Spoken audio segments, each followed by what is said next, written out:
I mean, first of all, what is it about these first quarters? You know, you got down 13, came back, UTSA, you get down 15 here today, but find a way to climb back in this. What is it about those slow starts? And at least how comforting to know is right now you're able to overcome those? We like to make it interesting. We like to make people be on their toes, like, what's going to happen, what's going to happen?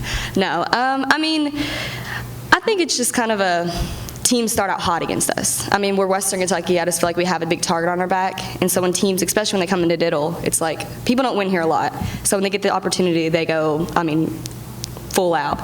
And so once they get the, I mean, I don't know, once their kind of streak hits the water, that's when we strive. So it's just, Diddle's everyone wants to win here. And so, yeah. I just feel like we don't realize how quick teams can be when they come out. Like the first few quarters, I don't think we realize that. Like we have talks in the locker room, like start out fast, but like that the other team just always comes out faster for some reason, and it's just like we have to lock in. Maya, you had your best game of the season, best game since the injury today. It seemed like you really wanted the ball in your hands late. How's that coming along, and what's a game like this do for you going forward? I think my confidence would definitely go up because I felt like I had a few bad games. So this would definitely boost my confidence, and just like your question is like wanting the ball in my hands, I just felt like I gotta go. Like we have to go. So I guess just when the shot clock was winding down, I just went. As a teammate, what's it like to see the old Maya? It's a really good feeling, just because, I mean, I've been with her through the whole injury, and, I mean, she was down. She was down on herself, and at one point she wanted to give up. And so it's just, her time's coming, but, I mean, just watching her just go from the very bottom, like, as deep as you can go, just to, like, starting to peak, it's awesome to watch. Thank you. What do you think you guys, adjustment-wise, defensively, particularly they're late? I mean, they had 6 threes in the first, only they were 5 of 21 the rest of the way, but what was it defensively you guys were able to adjust to and ultimately find a way to lock this down? I mean, you had a couple big steals there late to clinch this thing.